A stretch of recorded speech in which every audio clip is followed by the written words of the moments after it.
Happy Saturday, people. Welcome. This is the Finance Rebel Show. I am your host, Kamari Ellis. Y'all know every Saturday, or just about every Saturday, we do a wealthy conversation. Every Saturday at noon, we do a wealthy conversation, right? The Finance Rebel Show is all about impacting and expanding all of our views so we can level up our financial IQ.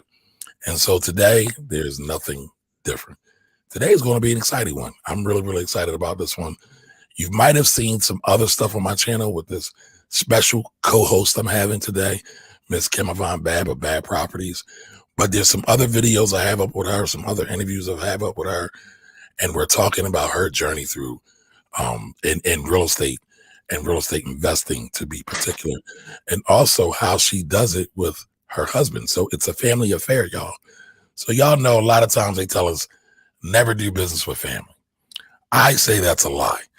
I say, especially as it relates to the Black community, that's one of the things that holds us back. Now, you got to do it right. You can't do it like it's some kind of street corner transaction. There's got to be some rules. There's got to be respect, and there's got to be love. And so today I want to talk with Miss Kim Babb of Babb Property. So I'm going to bring her on because she is co-hosting with me today. Hey, Kim, how you doing? Hey, Maury, how are you? How are you? Lovely. So I appreciate you coming on and sharing with us your journey. There's a special someone in the audience that has been dying to meet you. Who? Don't worry, I'm going to connect you to later. Oh, you gonna tease me? Why you gonna tease me like that? Nah, it's okay. I just want them to know that I ain't forgot about them because they reached out to me a while ago and said I would really love to talk to this young lady. So this is part of that conversation, right? So listen, y'all, as we get started, y'all know we're going to do our regular thing, our market rundown.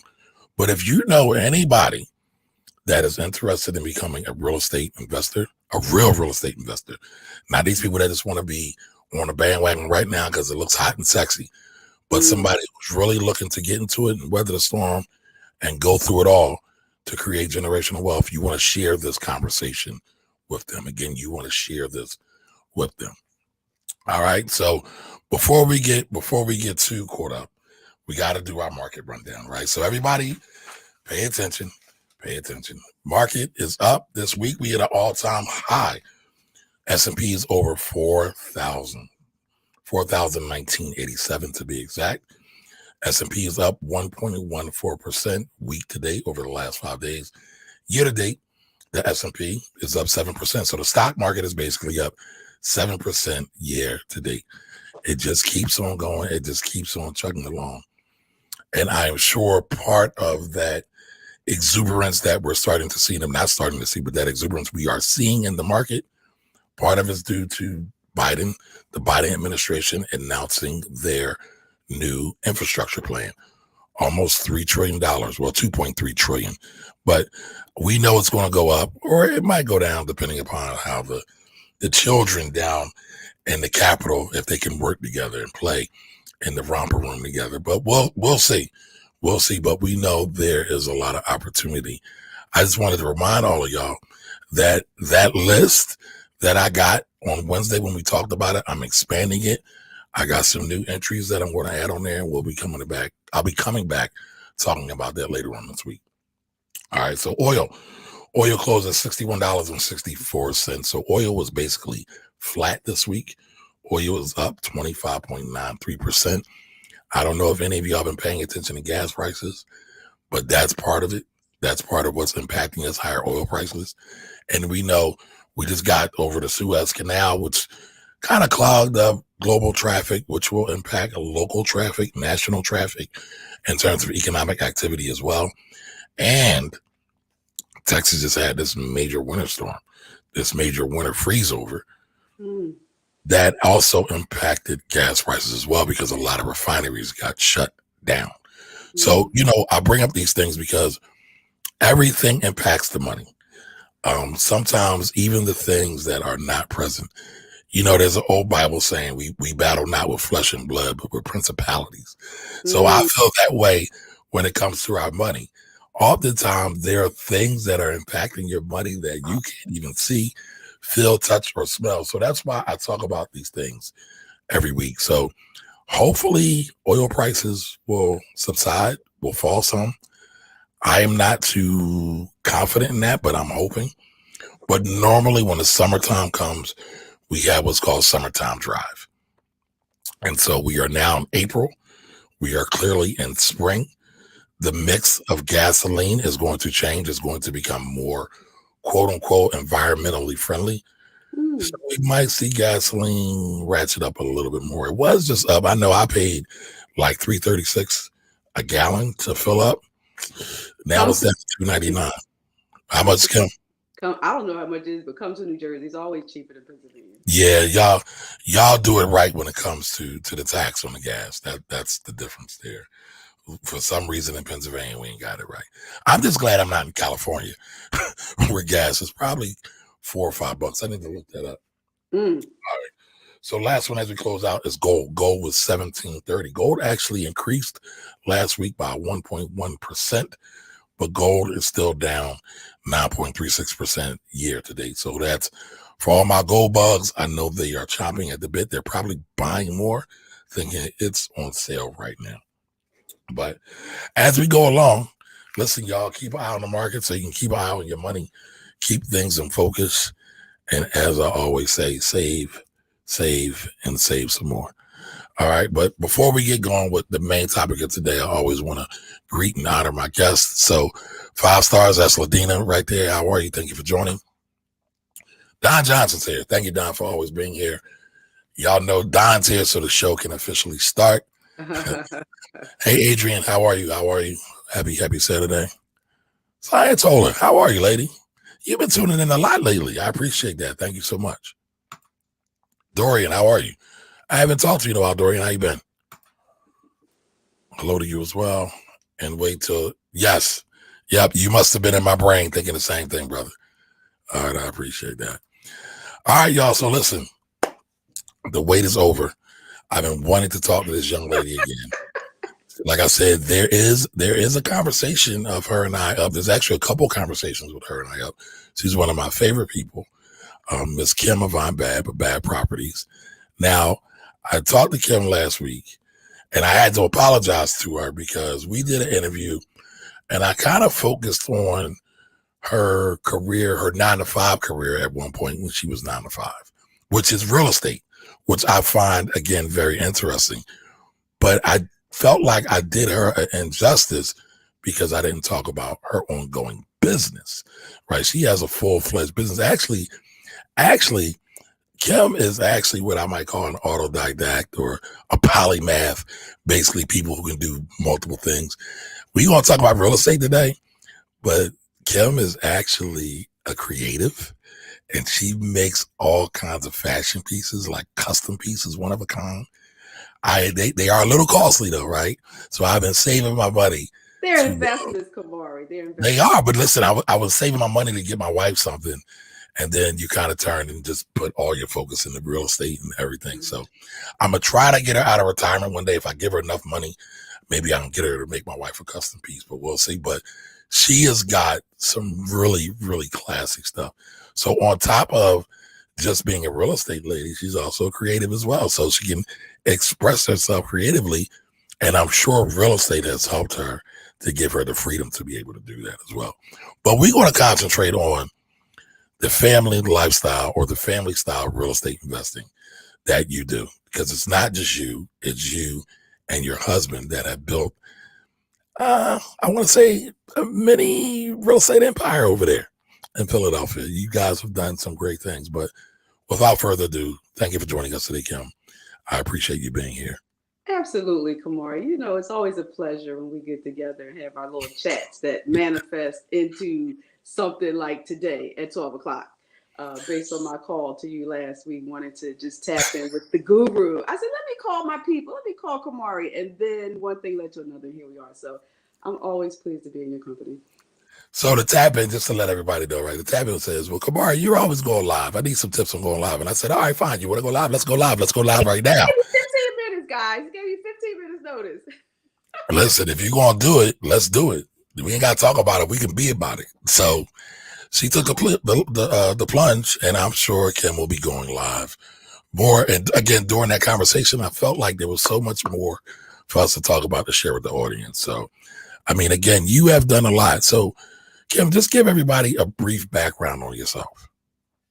Okay, I'll do a brief background on myself. How's that? So, number one, foremost, right now, I'm a full time real estate investor and landlord strategist, operating two of our real estate companies. One is Babb Properties, which we've had for, we meaning my husband and my partner, we've had the Babb Properties for over 30 years.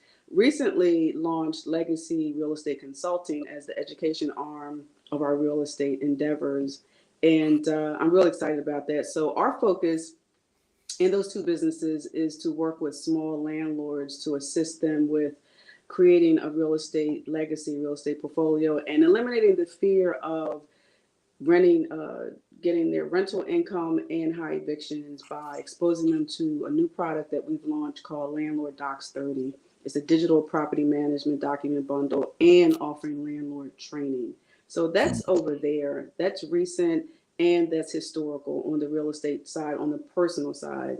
I'm real excited to say that September of last year, I retired from a 23-year career with the state of New Jersey, as Kamari mentioned, in the real estate realm. So I went through the spectrum of working with communities around their redevelopment vision, structuring financing, doing underwriting of financial investments that the authority that I worked on would finance redevelopment projects in urban cities across the state, and spent the last 14 years of my career building and leading the team and building a redevelopment training institute.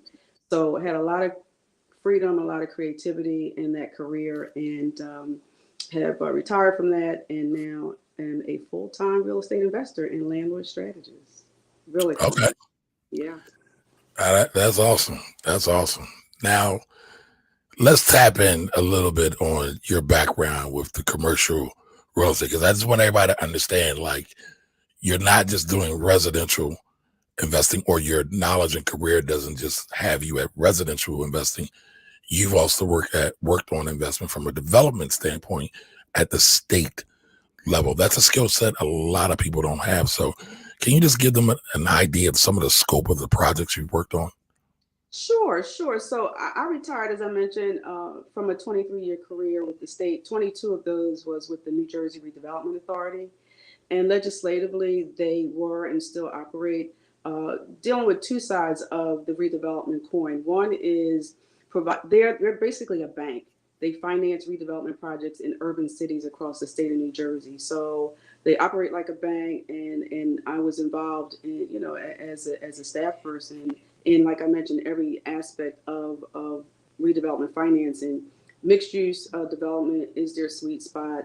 And so, yeah, that took me, especially in the underwriting side of that business, that took me into spaces of working with developers, doing large scale development projects, multi-million dollar development of shopping centers, looking at the deals, structuring the deals. So, and small deals as well, commercial plazas and urban cores as well. Any particular deal stick out to you? One of your favorites?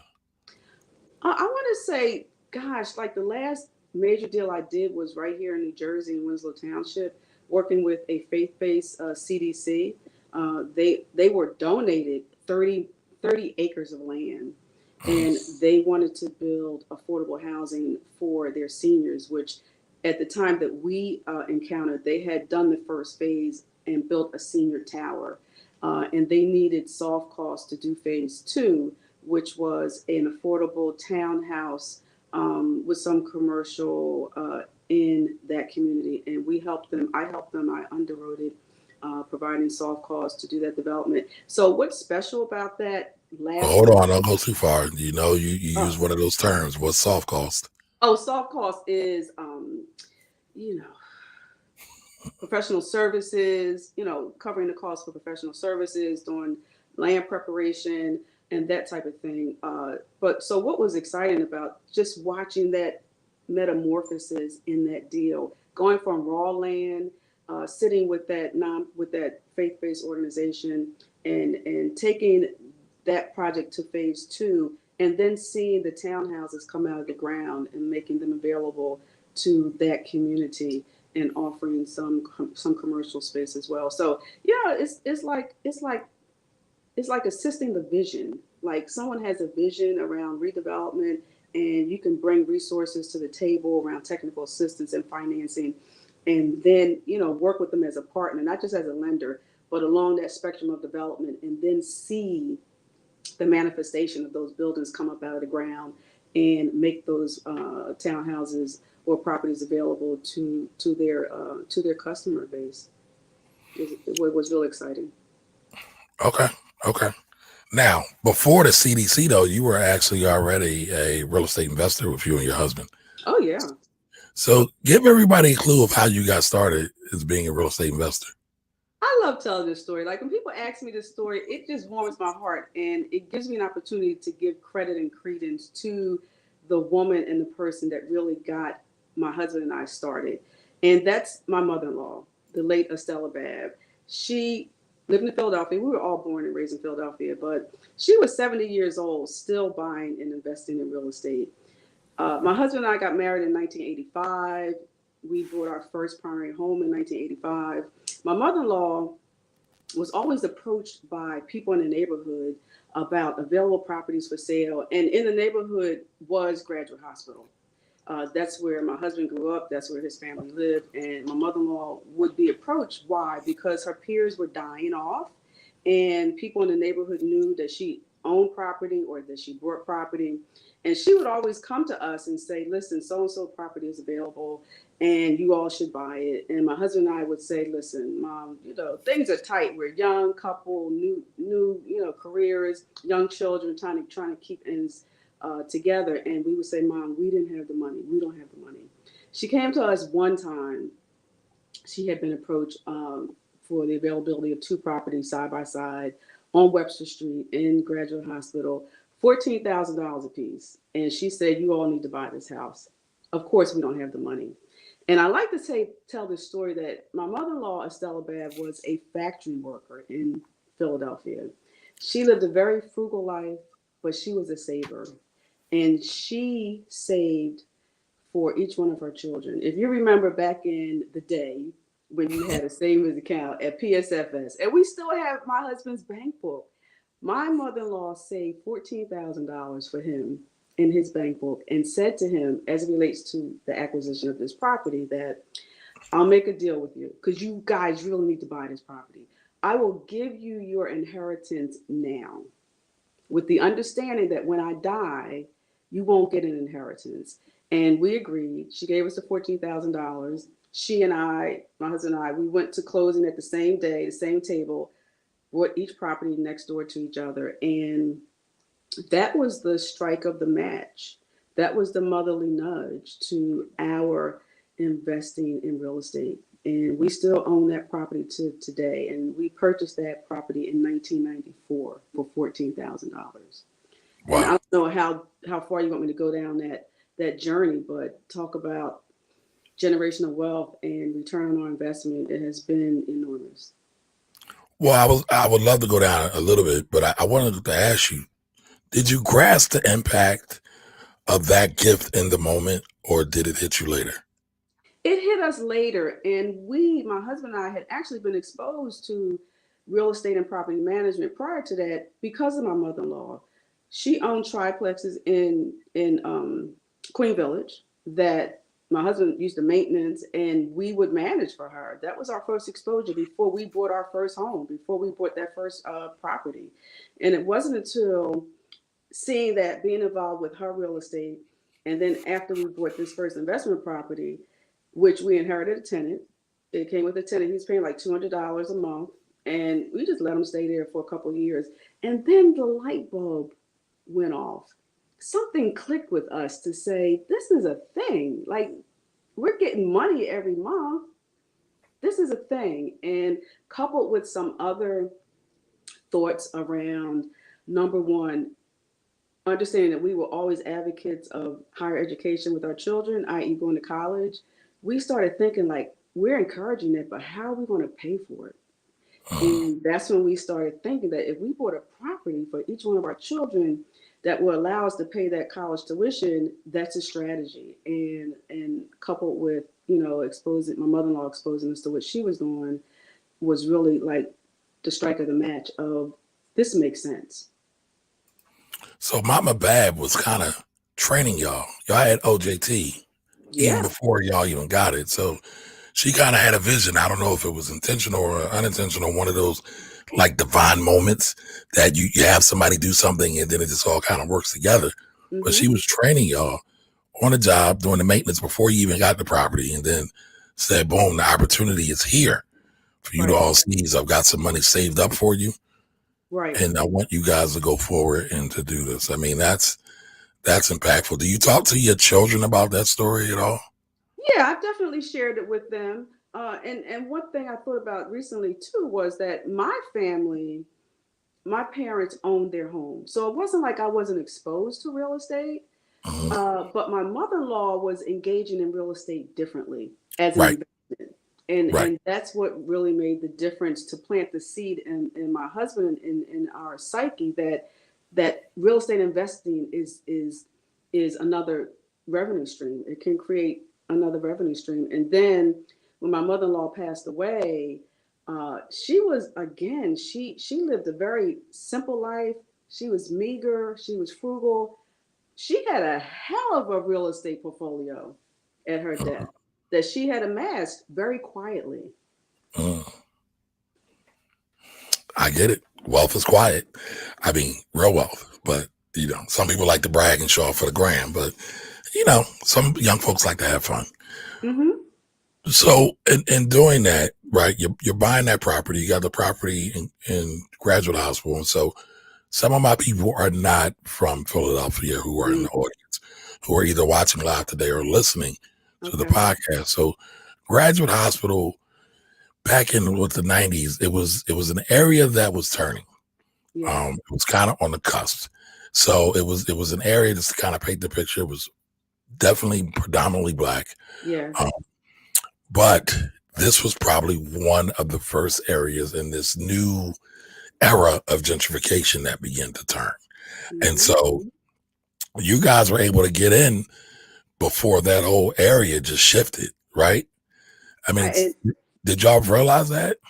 no, and I say there are three. The universe is just phenomenal, but there are three components that really helped us launch our real estate journey. And to your point, Kamari, Graduate Hospital is one of the first ring neighborhoods of Center City.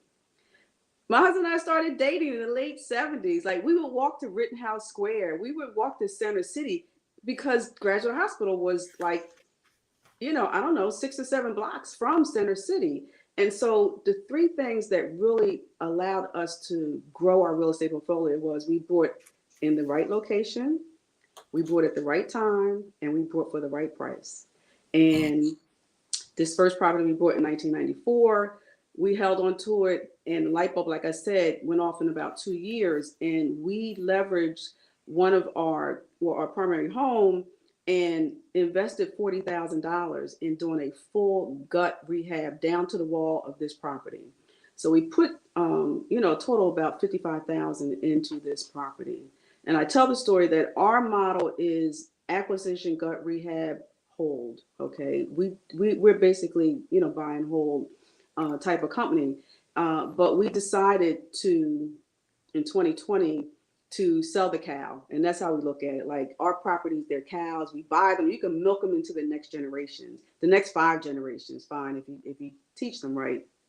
But we decided to sell one of the cows, which is the first property that we put 55,000 into. It's been operating as a rental since 1996, performing very well. But talk about the ROI on this investment. We listed it for $380,000. Oh, We listed it for $380,000 from a $55,000 investment in so 1984. So for everybody, y'all know I'm a enrolled agent, so that means I'm a tax guy.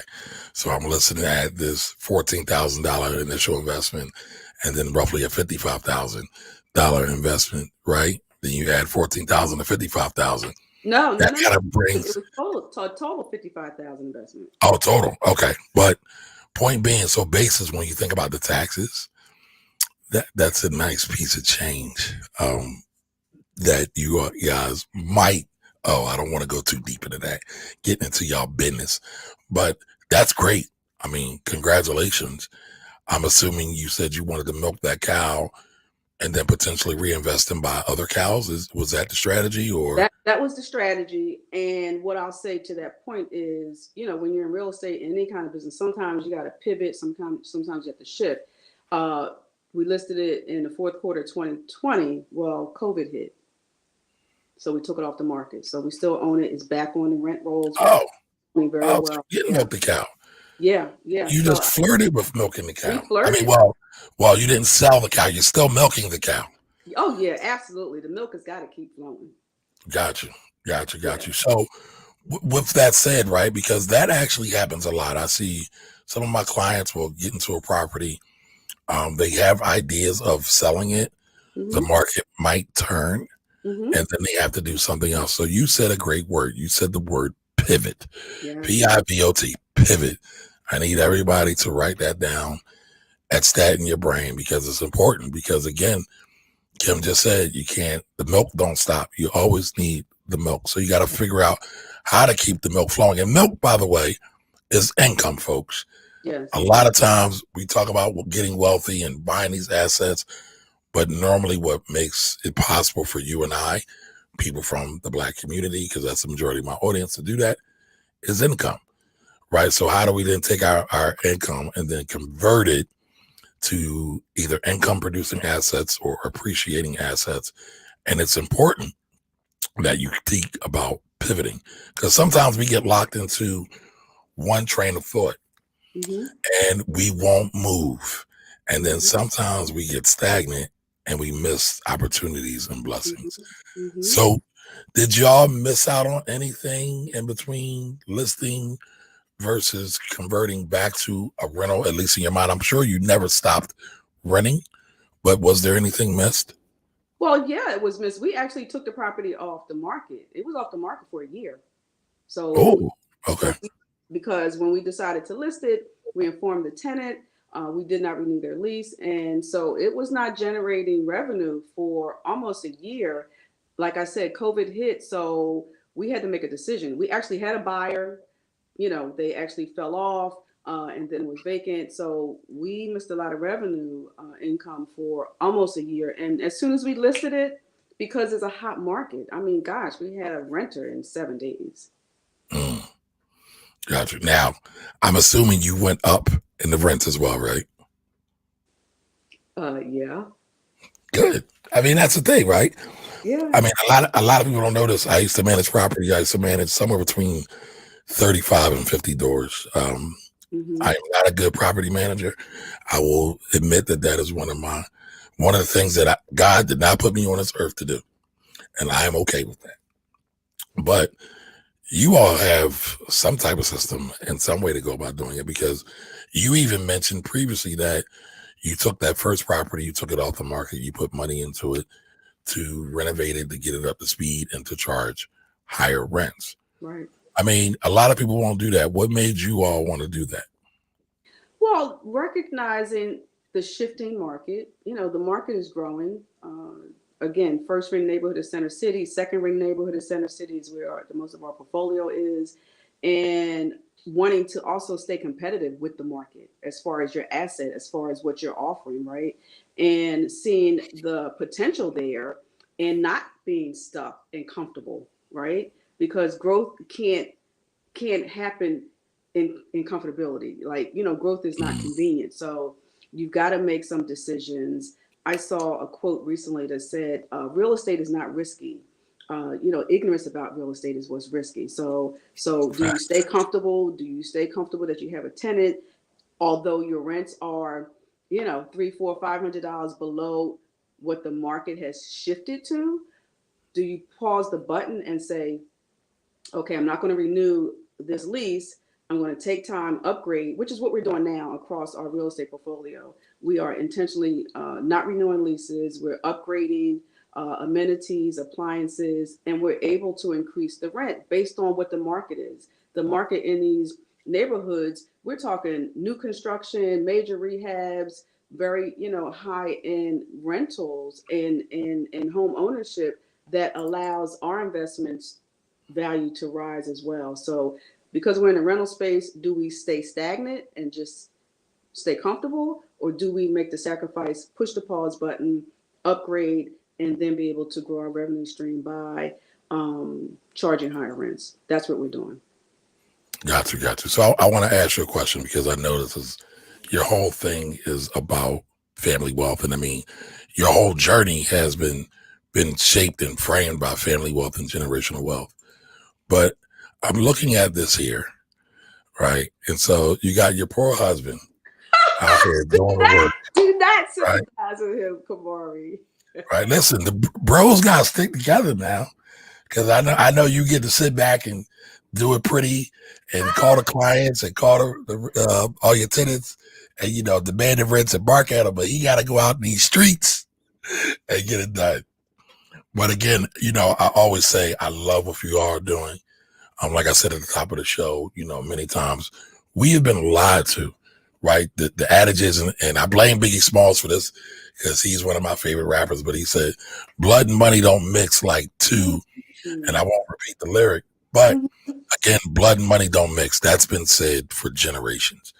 But I find that when you look at some of the wealthiest families, whether it be the Rothschilds, the Kennedys, the Vanderbilts, even if I don't know if y'all realize this, a lot of us, at least in this area, Wawa is a family business. It is. And it's a very eloquently run business, right? Just imagine the power that just take a husband and wife that they can actually have if they form a family business. Yes. Right. And so here again in the pictures you all are out. I know you're turning over the property. First thing you do is change the locks. We'll definitely come back to that because I definitely want to highlight and talk about that. But I do want to talk about for a minute because I don't want this to be lost. This is one of the fascinating things. And I think one of y'all's superpowers is that, again, it's a family business, husband and wife. And when I met Kim, she would tell you I met her 50 years ago, y'all. I'm not 50 yet, but we've known each other for a long time.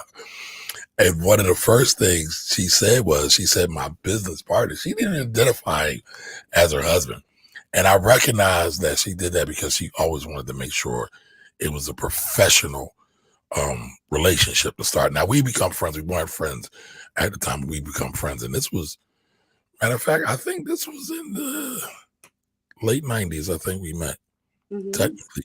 Because I know you say 20 years. And I'm like, no, I don't think it's 20 years, but you might be right. I think about it. I'm gonna leave that right there, Kamari, because you push back every time we had this conversation. Listen, I'm having problems dealing with my my eldership. I'm seasoned. I don't know how you claiming it or framing it, but I'm seasoned. All right, miss, I just rode 12 miles a day and I'm glowing like the African queen that I am. All right, I got you. It's all good. But how do y'all navigate that, right? Because growing up, yes, like you said, your parents own real estate, but not necessarily on the commercial side. It's more on the residential side. Most Black folks, we own real estate from a residential where we live and where we lay our head, but not from the commercial standpoint. But how did you and your husband navigate this? Because oftentimes we see couples, it always falls apart. You guys are going strong, at least from outside appearances. Right. You're doing better. How do y'all navigate that? So that was a picture of my husband and partner. We have been married for 36 years. We have been friends for 40 years. And as Langston Hughes would say, life ain't been no crystal staircase, but we just keep pushing, right? And anybody in a relationship understands that point. It's not all, roses and we've had some bumps in the road, but we are both creatives. We met on a job where we were both artists. So we had that commonality in envisioning and creativity. And we then sprinkled this whole real estate into that psyche, that mindset, that relationship. And once that match was struck in reference to real estate investing, like both of our minds were kind of in sync to being able to see what was not there and then create what the possibilities were. And I think that's what we have that works for us. We balance each other.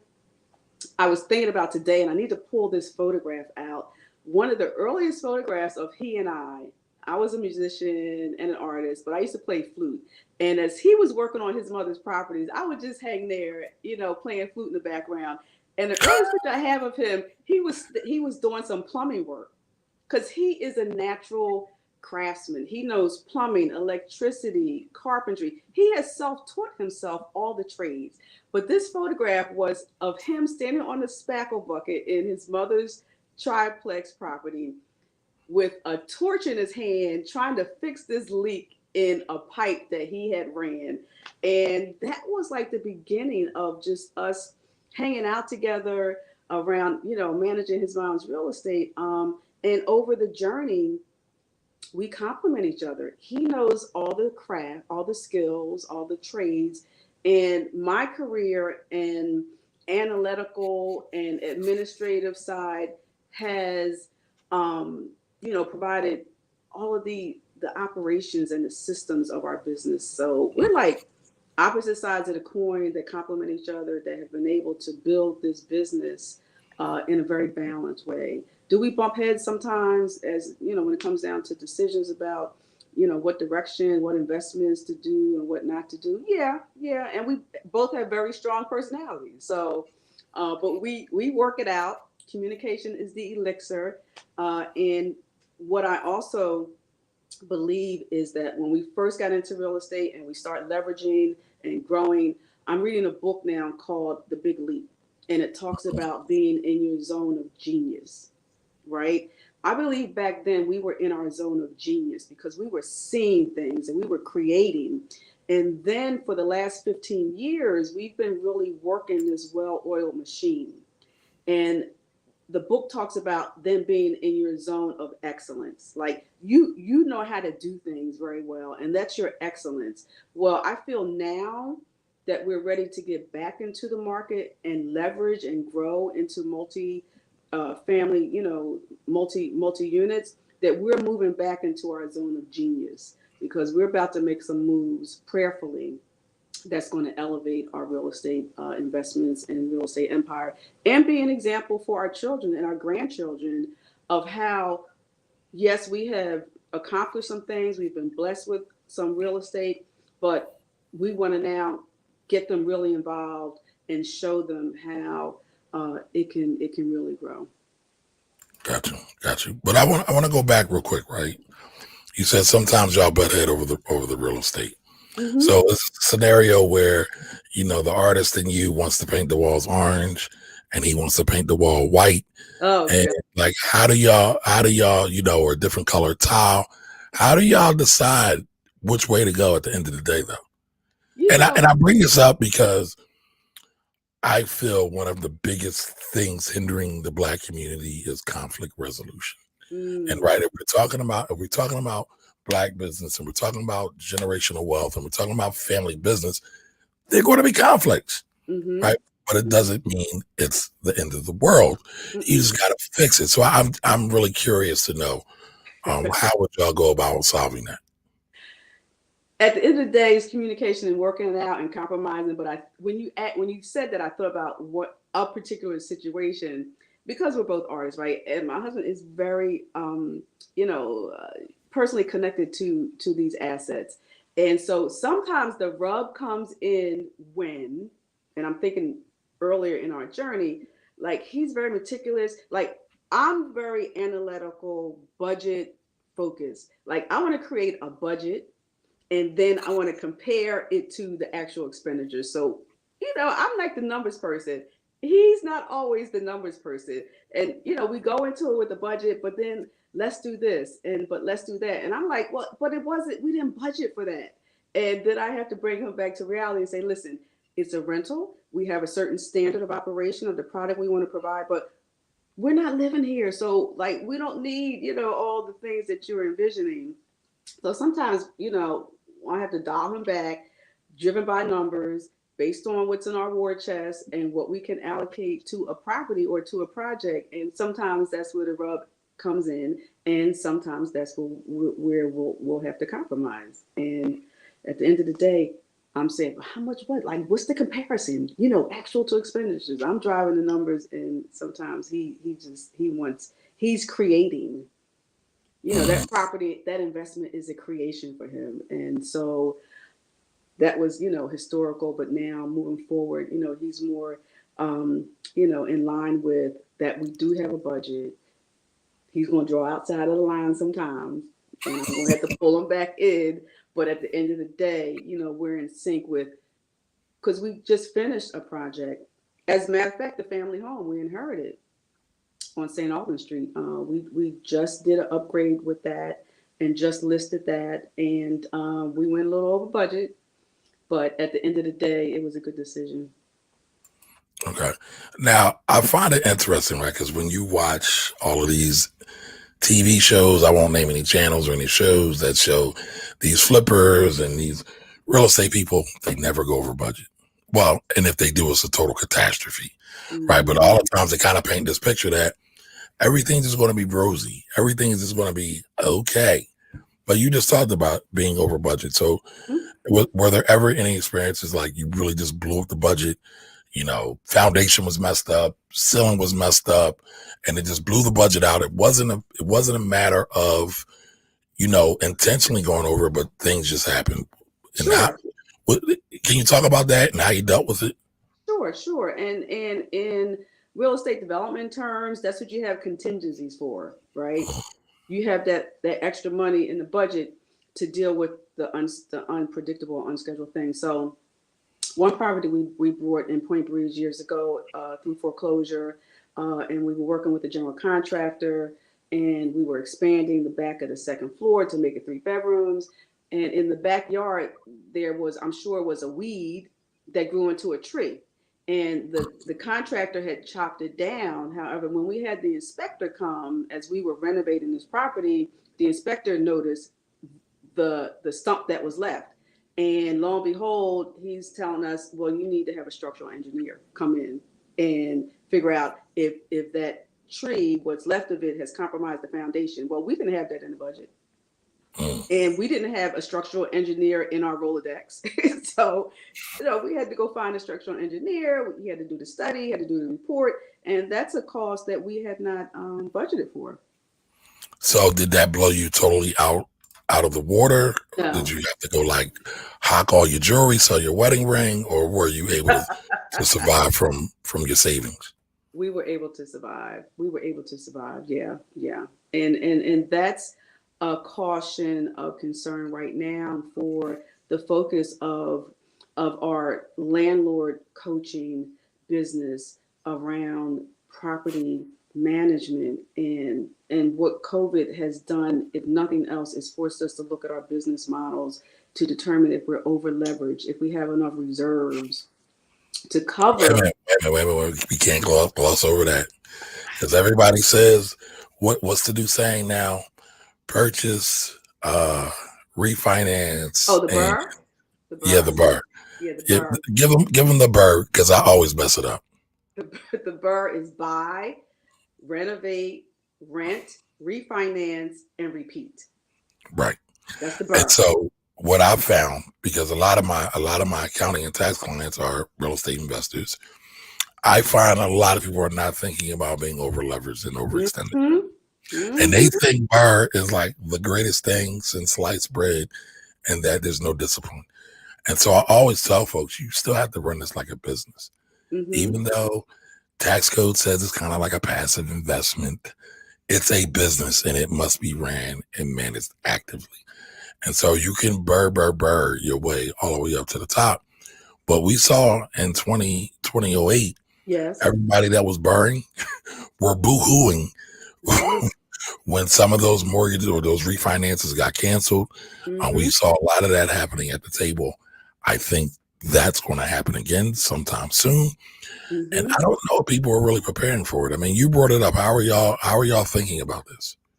So we have been blessed and we can get into the whole landlord conversation, which is our sweet spot, and where we've had a lot of success based on our systems. But I'll repeat it. COVID has been a lesson on whether you are over leveraged.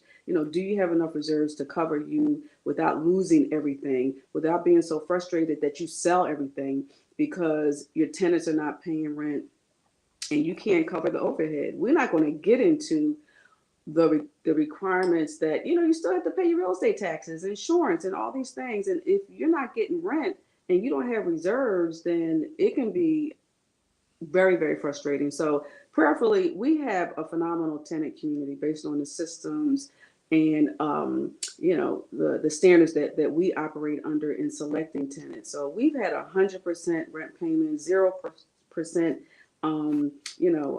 deficiencies in our rent collection. As a matter of fact, it's the beginning of the month. So, prayerfully, the landlords out there have collected their rent, have gotten rent this month. So it's It's the important. first of the month. It's the first Now, month, guys. you just said something.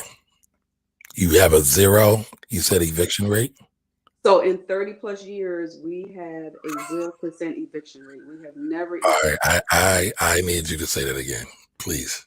We have a 30-year 0% eviction rate. We have never evicted anyone from the properties that we have managed. Now, for those listening to this, that's like unheard of. For those watching this, that's unheard of. So Kim and her husband are very, very rare. They're definitely an oddity. I have so many war stories, so many evictions. I Um, know. it's funny, and even me and my father now, we still kind of debate this, right? I refuse to go to landlord tenant court. I just do, because it's a total waste of my time. Mm. Habco is here. Mm-hmm. I don't know if they still have this program. They used to have a program where they would take all their member landlord tenant issues to court all at the same time. They would Mm. give you kind of a discount. I don't really know how much of a discount it really was, but Right. it was worth my time, because I think I might have gone down like maybe once or twice. It Mm-hmm. got continued, and I was down there for like 3 or 4 hours, and I was like, "This is for the birds." Right. so, Right. but I joke about that, but that's phenomenal. And I mean, this is a great time to talk about Docs 30 and Yeah. what you and your husband have constructed, because again, a 30-year period with zero evictions, again, that's heard of. So Right. how do you do that? Screening, screening, screening. Screening is the secret sauce, in my opinion, based on the systems that we've put in place and the awesome tenant community that we have had over the 30 years.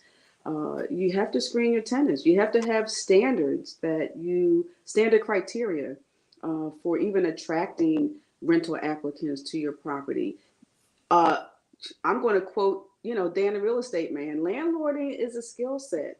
You have got to approach this like a business, and if you don't, then you're going to run into all kind of landmines. So, over the 30 years, we've created a document system, and it wasn't until about 7 years ago that the light bulb went off. My husband and I were talking one day, and we're just like, you know what? We have never evicted anybody. Like all these hundreds of tenants, we've never had to evict anyone. And I was pregnant with this idea for about 5 years as a result of my husband coming to me asking me for a blank copy of our rental application. Give me a blank copy of the lease. He wanted to share it with someone. And I was sitting in my office like that Microsoft bundle idea just, whizzed across my psyche. And I said, I looked at all the documents that we had created to manage these properties. And I said, we have a bundle here. And so we created Landlord Docs 30. 30 stands for the 30 years that we have had a 0% eviction rate. And we went to market with these 17 documents Valentine's Day of 2020, providing this system to landlords. Because if you don't have a system in place of documents to engage with your tenants, to even begin to market your property, to solicit interested parties with the application, then you're really operating on a pile of sand. Like it could go any way. So we presented this 17 document bundle to the community, and it has just springboarded into. I'm going into the studio next week to just, record a bunch of training videos on landlording, et cetera, et cetera. But there are 16 million rentals out here that are managed by small landlords. And by small, I mean landlords who own between 1 and 2 properties, no more than 10. That's considered a small landlord. And that's a lot of ground to cover and business to manage without a system.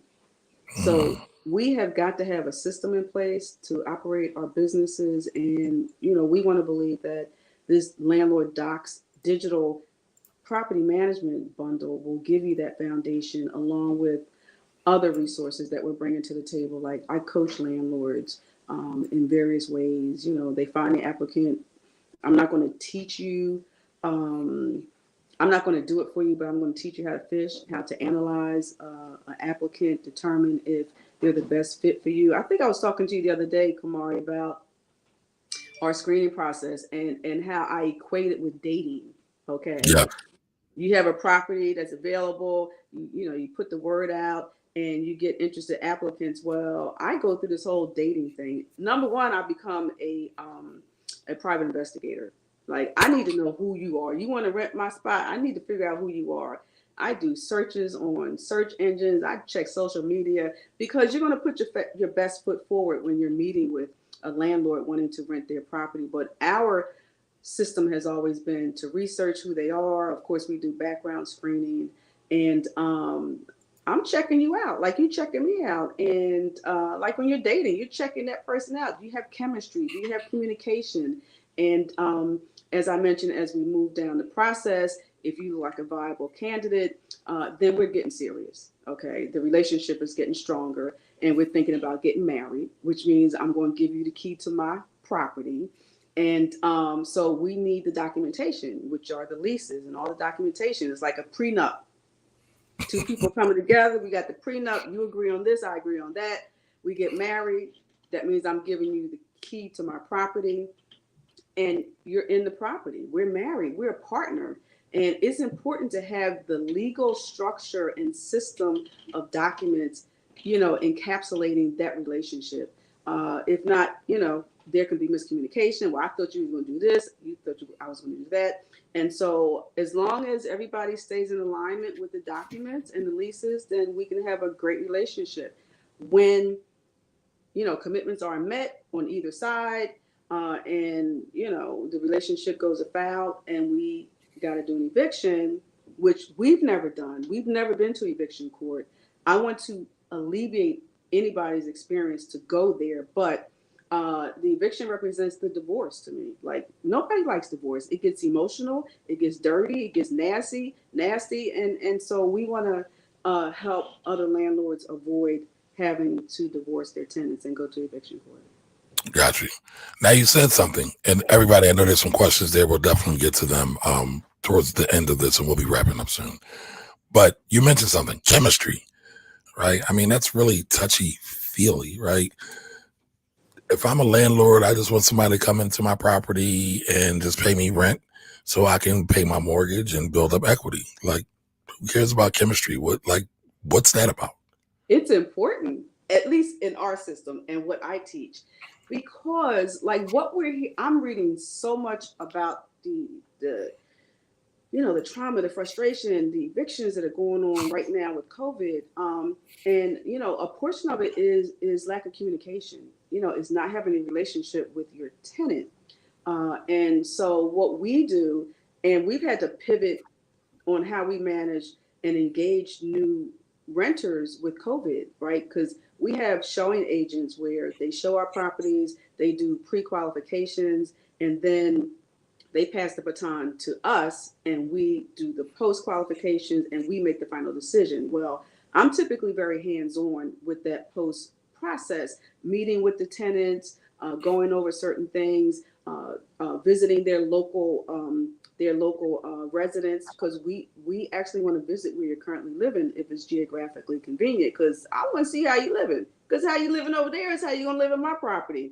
And so to the point of COVID though, I can't have and be hands-on, so I use Zoom. If it's a strong candidate, we schedule a Zoom meeting, right? And I want to look at you in your eye as I ask my questions, watch your body language, we have a conversation. I need to get that feel for whether or not we can coexist in a relationship. Uh, and that's a good indicator to me. A very good friend of mine, she's a judge, Judge Demetrica Ruiz, one of the only African American female judges in Cumberland County, New Jersey. And she made a statement one time that we incorporate. She said, as a judge, I stand in judgment of people every day. As a landlord, meeting a potential tenant, I'm standing in judgment of you. That's my right. I need to judge your character. I need to judge your financial ability to actually perform your role in our relationship.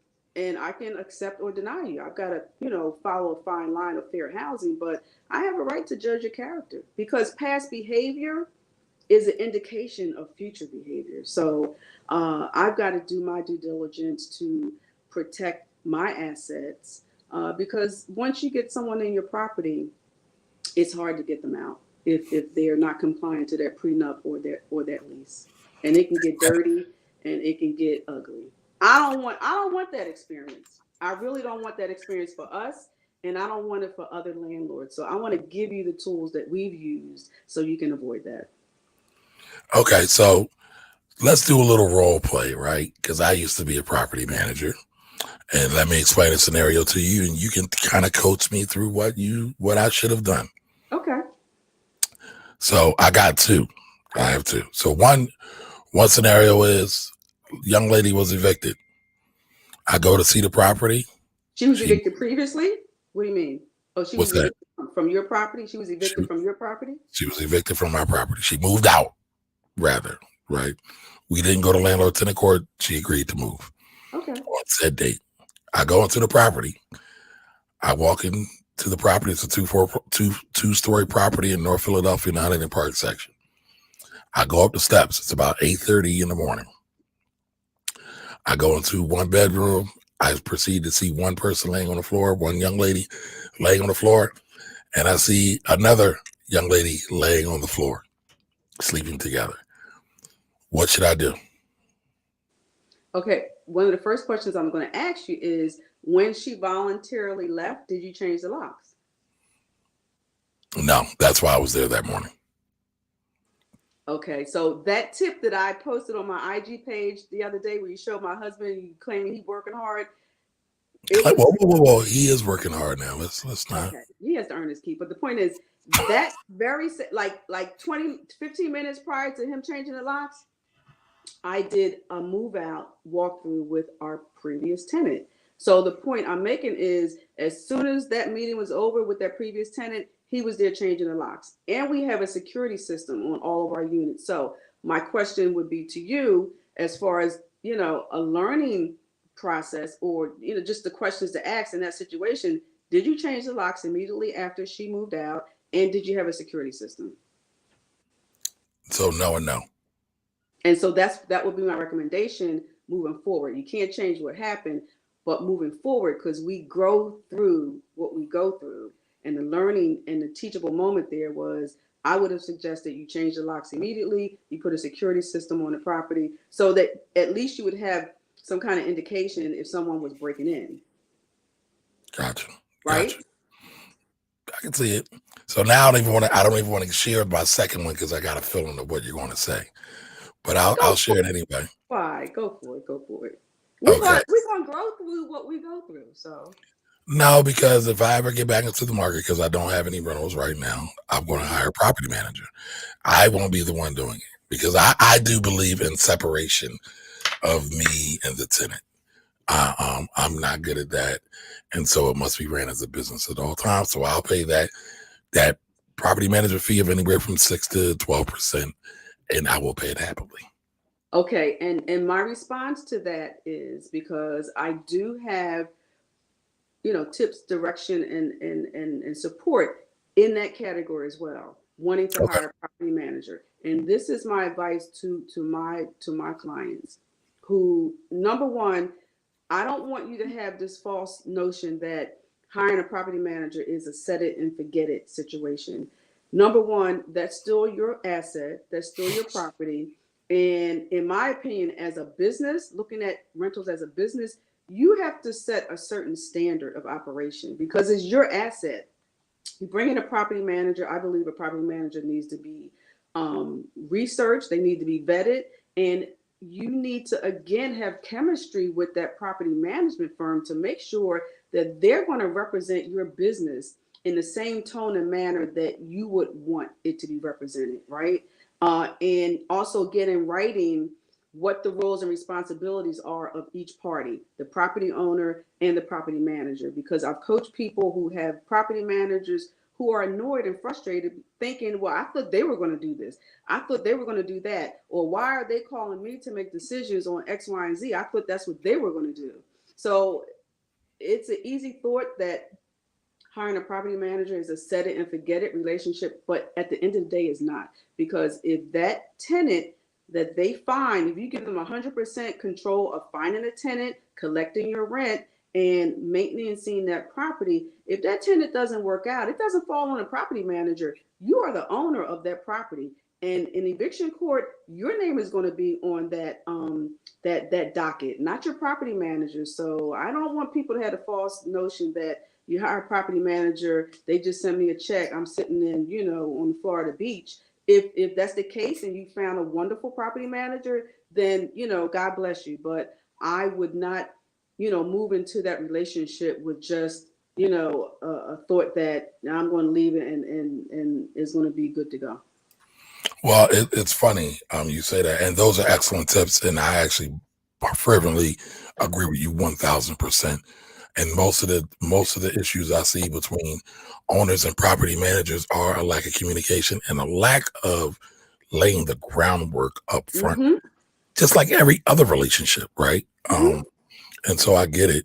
And I say to people all the time, it's like, well, I want some passive income. So I want to get some real estate and I'm going to get a property manager. And I'm like, no, because you still need to manage your manager. Yes, And you do. if you don't understand that, now again, like you said, if you've got a manager, great, God bless you. But what Mm-hmm. if you don't? What if Mm-hmm. it's early in this relationship? You need to understand that what they're doing, how they're representing you, how they're treating the tenants that you have, because it's still a representation of you, and you Mm-hmm. never, never, ever, ever want to be treated or classified as a slumlord. And Yeah. so you definitely have to do your due diligence and maintain a system of accountability the whole way through. So I appreciate this. This has been a great one. I'm gonna share this last horror story with you, and then we can move the Q&A. So here's another one. This is a duplex. Okay, Mm-hmm. duplex. Evicted the tenant. Did not do a walkthrough. The tenant was a long-term tenant. Had been there over 10 years plus. Tenant had children. So mom moves out. I change the locks. The children come back and they climb through the second story window. And not only do they climb through the second story window, they climb through the second story window and they have a party. I go, I get wind of it. I board up the windows because they broke a window to get in. I board up all the windows. Now there's this one little itty bitty window on the side. And I'm looking like there's no way anybody's going to climb up this window or climb up 2 flights and come through this window. But guess what? They figured out to scale the wall. I guess they took their Spider-Man pills that day and they broke through that window.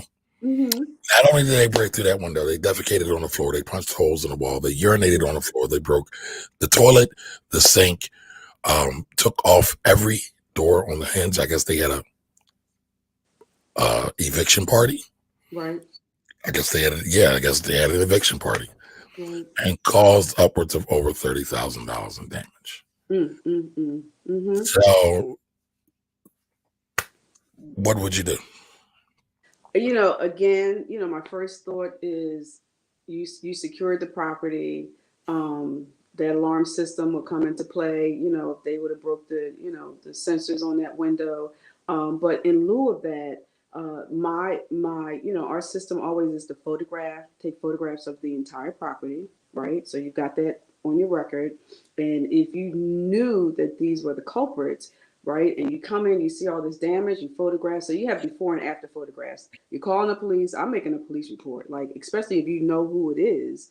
If they're minors is one thing, but if they're adults, listen, I'm taking a small claims court. I'm about to sue for damages. And I know it depends on the situation and the issue, but committing a crime is committing a crime. Mm. It's committing a crime. I just read an article, I don't know, in Iowa, Nebraska, somewhere, because of this COVID thing and the evictions. This landlord, the tenant, basically had an eviction destruction party in their property and charged, up over $40,000 in damages. I'm telling you, and I think why I called you, Kamari, about this going live is I want to do a 3 or 5 day live catharsis for landlords, just to talk about the frustration, the anger, the anguish, uh, the feelings around where we are in this space right now, of having our hands tied, and in some instances being victimized by disgruntled tenants who trash our properties, like you just mentioned, and like the gentleman in this article mentioned. So it's a loss all the way around. You're losing your rent, and or in your case, you've lost a tenant, and now they destroyed your property, 30,000 deep, 40,000 deep for him. You want to hurt somebody, and you want to lay hands on somebody, but you don't want to do Absolutely. that. So it's a difficult place to be. But we grow through what we go through again. In hindsight, we have security systems on all of our properties, so at least that gives you a heads up. And we've gotten calls from the dispatch when a tenant has left, and unknowingly the alarm system goes off. There's a list of people that the alarm company calls on that list, and when they get to me, I say send the police. I'm not there, and obviously my tenants aren't picking up. So in your case, at least there's a police involvement and some type of record and documentation of that destruction. I've taken someone to small claims court, not in the real estate realm, and I've won. Right. So that is a recourse. So I don't know if this was you I was talking to, but someone said a landlord in New York somehow got his tenants out of the property, hog That's tied them, took them to a cemetery. Was that you?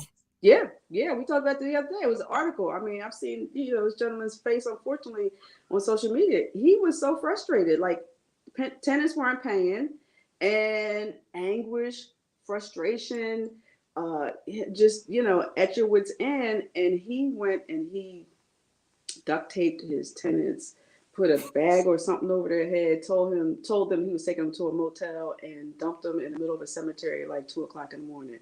And he got arrested for kidnap, of course. But emotionally, he was at a place where he thought that was his only alternative. And again, landlords across the country are being forced and faced with financial distress. If they're not getting paid their rent and they've got overhead on these properties, they can't get the tenants out. And let me tell you, I mean, I'm sensitive to the humanity of both sides of this coin, of people, tenants not wanting, can't, having the inability to pay. So I'm sensitive to both sides of the coin, but in some places, these landlords are being pushed to the brink and doing activities that are not in anybody's best interest. I agree. I agree. It's a hard thing. It's a hard thing. And slumlords have given real estate investors, right? Because there's a difference. Slumlords have given real estate investors a really bad name. And Right. so a lot of times in the court system, um, tenants get the upper hand. And there's a lot of tenants that are professional. Yeah. What's the word I want to use here? They're professional property Opportunists. brokers, opportunists. Yes, that's better. They're professionals, and they know the system, and they know how long it takes. Because in Philadelphia, at least when I was managing property, it would take you at least 90 days to get a tenant out. At least 90 Mm-hmm. days to get a tenant out. And that's from the start when you send the letters and when you file with the courts. So it can be really rough on a lot of folks. Yes, real estate scammers. Yes, I agree. Yeah. Um, it takes a lot, but on the other side, there are a lot of real estate investors, and y'all see the distinction I'm making here, that really want to give a quality product. Hmm. They want to do great things for their tenants. I know Aisha Sheldon and I can't think Hmm. of the other, Roby, Yeah. Nairobi. She's a sister who does real estate in Baltimore, but they both give like their tenants care packages. I believe you do the same thing too, right? Like Yeah. giving them gifts, like y'all care. Yeah. You want to see them do better. I mean, so it's hard on both sides. It's hard on both sides. So let's take a quick minute and run through some of these questions because I don't want to keep you all day long. Because once we get talking, we could go all day long. Hey, Katisa, appreciate you being here. If you all have any questions about real estate investing, how a husband and wife team can survive and thrive doing real estate investing, throw them in the chat right now. All right, so Sherwin, how are you, Sherwin? Thanks for joining. He said, good timing, driving back home now, leaving my quadplex. Oh, he's flexing on us, y'all. Yeah. I love it. That's 4 units.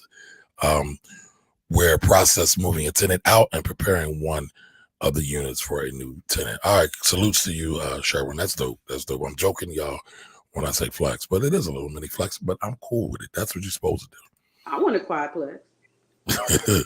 All right, Sherwin says, sorry, just now getting home. Would love to hear if she's leveraging her properties to reinvest back into a SEP IRA.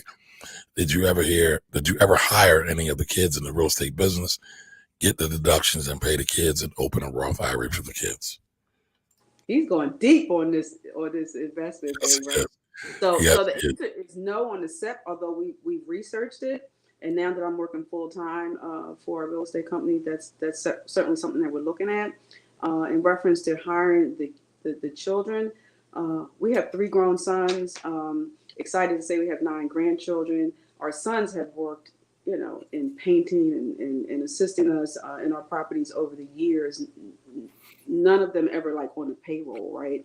But we are bringing our grandchildren into the business, not necessarily hands on right now. In a minute though, but my 15-year-old granddaughter is actually my social media manager.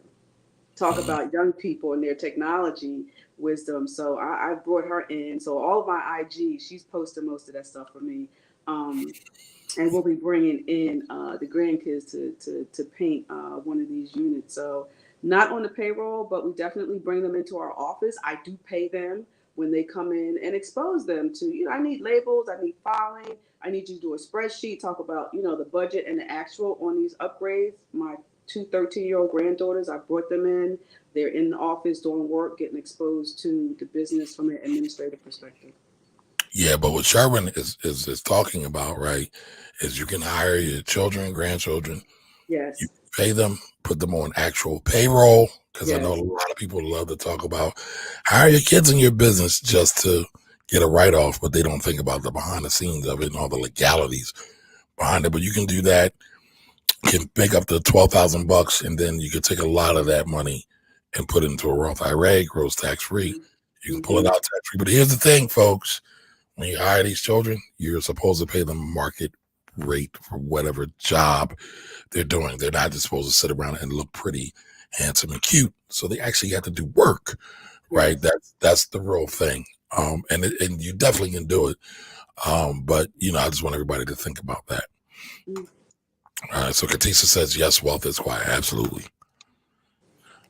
Sherman says love these conversations. All right, great. Jose, how are you, sir? Welcome, welcome, welcome. Okay, so this is awesome. I'm glad you're getting value out of the show. Do me a favor, share this out. Share this out with someone. All right, DC says, great podcast. Thank you, sir. Thank you or ma'am, because I don't know what DC is. I don't want no trouble, no smoke. All right, how can we buy this? Okay, you can go buy this at LL Doc. See, I got it right this time. LL Doc 30. Dang it. Did I get it wrong? It's LL Docs 30. I'm sorry, it's LL Docs 30.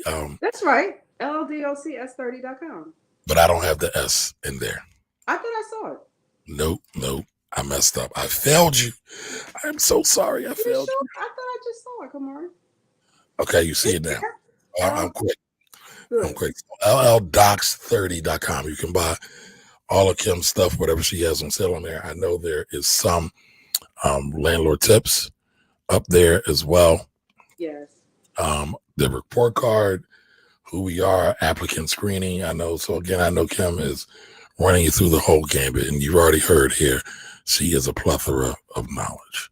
And I would also send them to my IG page, LLDocs30 on IG, and hit my link. There are a few items there as well, but we are about to blow it up and out in the next 7 days. I'll have a brand new link where with some additional products, forms, ebooks. I'm working on a wonderful plethora of landlording videos.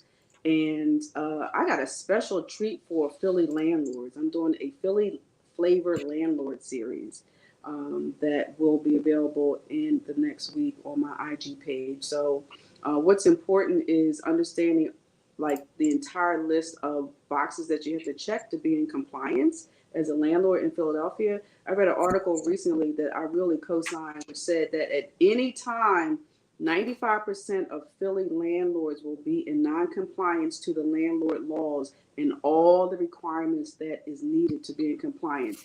And what comes to mind, and there's a document that I just created effective January 1st, the bed bug law in Philadelphia is in effect. And if you are not in compliance, let me tell you something. As landlords, you're going to lose out if you hit this landmine. So one of the documents that you have to have that will be available on my IG page in the next 7 days, if you need it now, DM me, is the bed bug action plan for your company. Again, you will need a bed bug action plan. If you do not have your bed bug action plan, if you do not give your new tenants or renew tenants that plan, in addition to the bed bug disclosure, in addition to the bed bug brochure, you are in non-compliance. And if your tenant realizes that you did not give that to them, say 3 months from now, 4 months from now, 6 months from now, guess what the law says? You have to refund 6 months of their rent. You must refund whatever period of time of their rent that you were in non-compliance of the bed bug law. So if you need the bed bug action plan, you don't have to think about it. I've created it. It's a fillable document. DM me right now, but it will be up in my link in the next 7 days. So but there's a whole Philly flavor series that I want to do. Well, I'm just going to add on top of that, right? One of the things you got to do when you are a landlord or a real estate investor in Philadelphia is pay your taxes to the city. If you don't pay your taxes to the city, you will get shut down, and then you'll need what they call a tax clearance. And they are a pain in the butt, especially during times of COVID.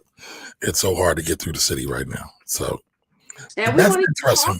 We won't even talk about landlord overhead and the fact that the city of Philadelphia has eliminated the 1% discount for early payment of your real estate taxes this year. I don't think I knew that. Really? It's a fact. It's a fact. I believe you. I believe you. It's a fact. They took it away. I got my tax bill on my properties like because I'm paying early to get the 1%. Like a couple dollars is a couple dollars. And that's right. They eliminated it. Yeah. So like I said, I'm creating a whole Philly flavor landlord series to go over all the checkpoints that Philadelphia landlords must be in compliance with so that we are successful in our landlording. Now, what about this lead paint? That's still a major issue, right?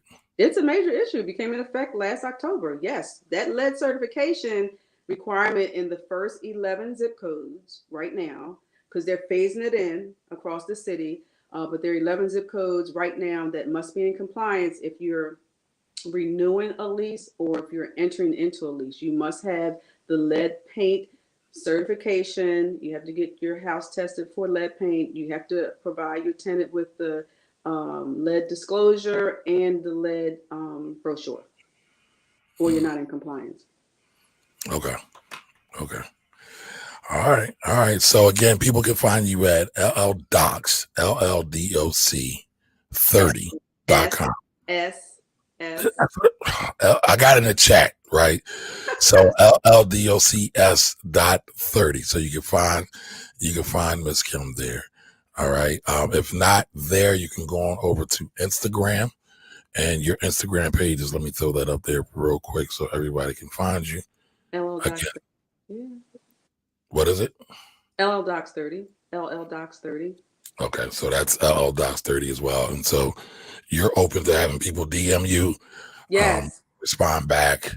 Okay, Yes. so you could always get in touch with Kim via Mm-hmm. Instagram as well. So one or the other. All right, so let's get through a few more of these comments. So I'm sure you got something to do today. All right, so Miss Elegant, Miss Edith, how are you, Miss Edith? Appreciate you being here. Miss Edith, where you been? I've been missing you. I guess you've been busy. All right, Nicole. No, hey Nicole, how you doing? You still have to micromanage the property managers? Yeah, you do. You Well, do. hopefully not micromanage, but yeah, sometimes it does come down to that. It does come down to that. Hey, Alina, how are you? Hey, I need some sea moss, lady. So you agree about the property manager? A great live. Thank you. Thank you for being here. Yes, rental scammers. Yes. And, all right, I put the link in the chat as well. All right, so this is Ladina up at 5 Star Tax Solutions. I printed your landlord docs, 30 tips and landlord pledge. How can I put a solid system in place creating generational wealth when I'm a one-person show? Is That's that a pop. question? Yeah. I know some one person show real estate investors and landlords out there. I'm talking about discipline, commitment, and consistency and sacrifice. If it's what you want to do, then you got to prioritize it. You got to make it a priority. What was that again? Discipline, what? Commitment, discipline, sacrifice, and Mm, focus. Gotcha. Gotcha. So that means it's work. It's work. It's work. And I think I shared with you the other day the quote from Will Smith, like you don't build a house, you build a house one brick at a time. You build a house one brick at a time in regards to real estate, aspirations and development. You got to make the commitment, you got to make the sacrifice. We have to shift the mindset from consumerism to ownership, right? I was just researching and thinking about something recently around, the attack on our voting rights right now in this country. Well, when we underscore the value of property and real estate, if we are students of history, then we know historically, in order to vote in this country, you had to own real estate. So it is just underscored that the value of owning real estate is valuable in this country. Wars are being fought over land, right? People were being killed over land. So if you want to own land, and all of us can, it is the springboard to generational wealth. We've got to make the commitment. We've got to sacrifice. Buying things that we want to. We got to stay focused, and we got to be disciplined. And I'll just, pile on, right? Because you always say politics and wealth are inextricably linked, meaning that they cannot be separated. A lot of folks hate when I say that. They feel that we should only focus on getting money. But Ms. Kim brings up a great point. When you are a landowner, and y'all know I'm the stock guy, right? But I can speak to this because I've worked in politics, worked in real estate, worked in tax. Again, when you are a landowner, you have more rights than just everyday renters. Mm-hmm. Now, again, that's a renting versus, and I'm not trying to confuse renting versus owning. There's a time and place for Mm-hmm. both. Mm-hmm. But if we're really looking to create like Wall Street, we have to think about where we're going to own strategically, not Yes. just kind of a knee jerk reaction, but really be strategic with some things. All right. Can you put? Yep, it's in the link again. LLDocs 30.com. I got it right that time. All right, 5 Star Tax Solution says awesome podcast. Listen, if y'all really feel this is an awesome podcast, do me a favor. When this podcast goes up in the Apple Store, do me a favor, leave a rating and review. Rating and review. All right, last question of the day. Sherwin asks, how do you finance your deals?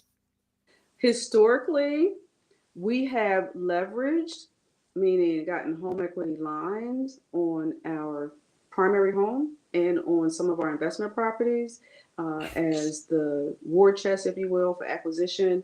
When we were really queuing up and acquiring. We brought through Philadelphia tax lien sales and foreclosures. And so, we brought under a certain price point for cash, and then we would, like I said, leverage and do home equity lines on our primary, or as we move through the portfolio on some of our rental properties, to then finance the rehabs, to then stabilize the property. So we're actually moving into a different space right now because we are, prayerfully about to scale up into multi, and also acquisition, fix and flipping for the first time, to just change the strategy of our business a little bit. And we will be exploring hard money for the first time. So that's really going to force us to have a certain discipline and focus, because hard money is short-term money. So to answer your question, historically we've leveraged using home equity lines, and moving forward, we're moving into hard money. So let me ask you a question as a follow-up to Sherwin's question. Everybody is crazy and got their panties in a bunch about business credit. So are you leveraging business credit for any of these deals that you're doing under your business name versus your personal credit, or is it all personal credit that you're leveraging? We have leveraged our business credit, and there is a clear definition between personal and business. And we're in real estate circles where the whole business credit strategy, and the not what a word I'm looking for, not Personal guarantee. thank you. Not personally guarantee. Some people are moving towards that. It's strictly business. I don't want to personally guarantee anything. We do have business lines of credit under our business entities, but they are guaranteed, personally. So a straight business, we haven't gotten there yet, but we do have lines of credit under our LLCs, but they are personally guaranteed. And so I'll just kind of chime in on that. Even with a lot of these folks who are talking about and espousing to be using business credit, I've never seen anyone use business credit starting off without a PG or personal guarantee. Now, as your business gets a little bit more seasoned, there's a little bit more opportunity and a little bit more flexibility with that, especially with the institutions that you're dealing with, because a lot of times, again, these institutions, it's relationships. So a lot of times, the better the relationship, the better you'll be able to leverage your PG or your personal guarantee. But I know one of my clients is a developer. They built 9 homes from the ground up, and a lot of their stuff is PG. And they have business credit and they have great personal credit. Had it not been for their great personal credit, they would have never gotten the business credit. So again, y'all know what I say. I say cash is king, right? I still believe that. I stand on that, because at the end of the day, at all the end of these credit relationships, they still want a payment. They still want their money back, right? And they're looking at this to make money off of the interest that they're loaning. But again, credit can definitely help you leverage and increase the speed or velocity of your wealth creation. But you got to keep it all in perspective. You got to keep it all in perspective. Yeah. All right. And what I'll add, Mari, is you definitely need a strategy. You need a strategy. You need a strategy. And so we're, again, as we pivot into this different realm of fix and flip, we're focusing on our credit strategy. How long we hold the credit, what the cost comparison is, if we pay it off early, if there's a prepayment penalty versus holding it, beyond the 5 or 6 years. So we're thinking about all of these components as we move back into this borrowing mode, and it can't be haphazard. It can't be a knee-jerk engagement, because you want to protect, like, your credit is power, and on the personal side and on the business side. So we want to be holistically sound on both sides, because to your point, our personal credit has allowed for our springboard of investment to happen. We leveraged on the personal side to grow our business. So it's really a balancing act, and you got to be, again, committed, disciplined, and focused to keep the scales balanced, and be in business to make a profit and be strategic about it. All right, so I'm going back on my word. So we're going to do one more question, Ms. Kim. I think you could add some value to this. So here, Tam Lamb, thank you for watching, Tam.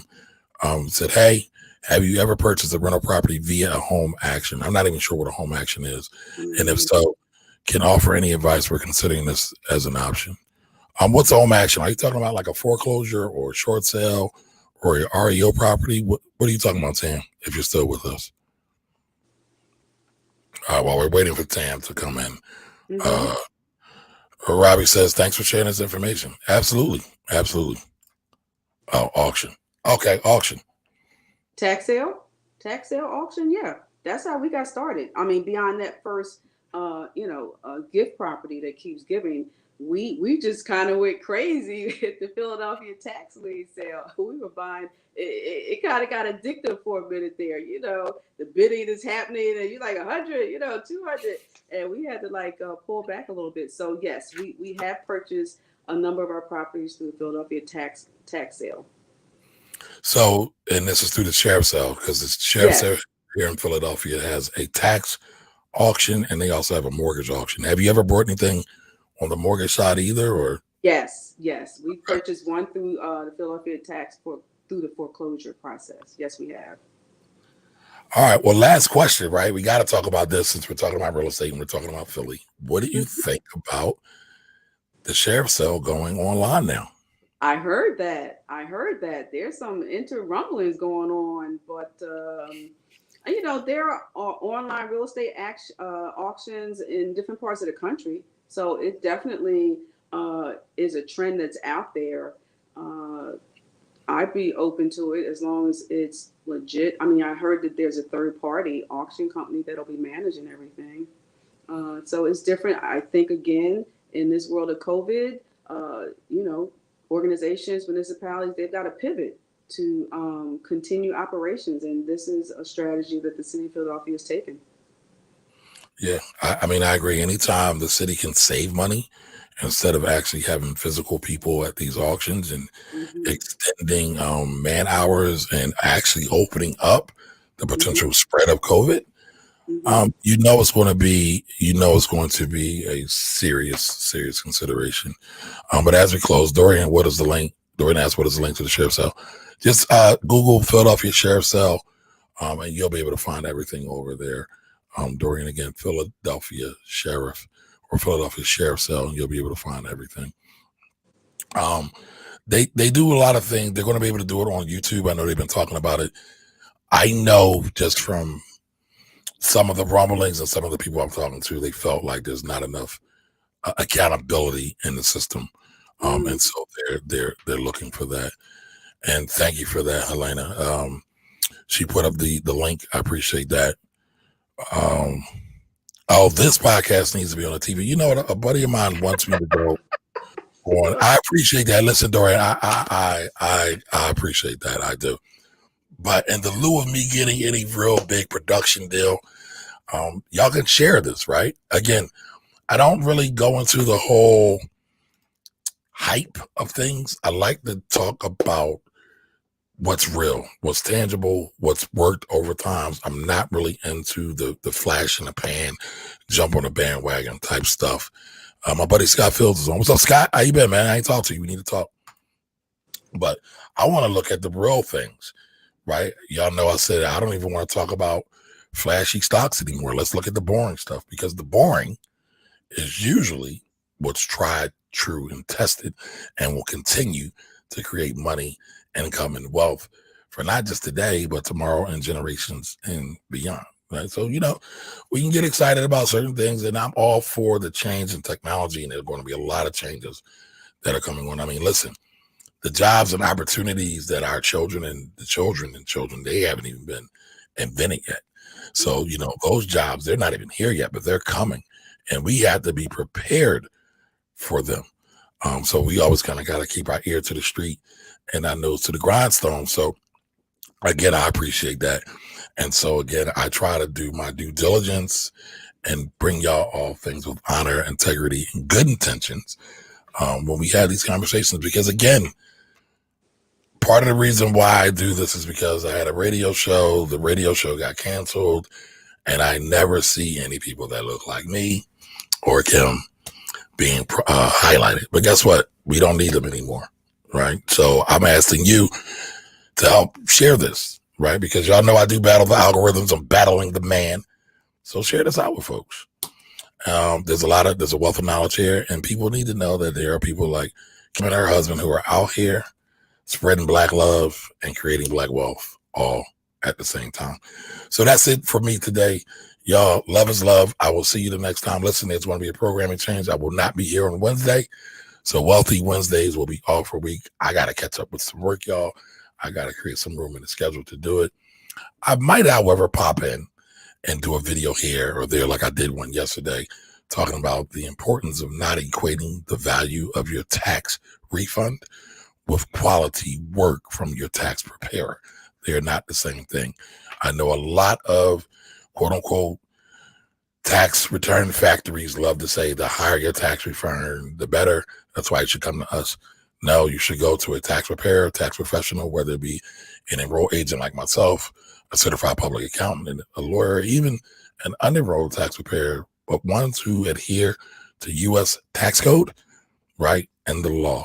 And they do that without compromise. Because I don't want y'all showing up like a Fat Joe, a Wesley Snipes, a Lauryn Hill, or even a DMX who just recently just went to jail a couple years ago over tax issues and now is in a coma. So everybody say a prayer for DMX because he's dealing with his demons and battles, but he's a great artist, a great human being, and he needs all the help he can get. So again, thank you all for being here, and I will see you all the next time. Have a great weekend, everybody. Love is love.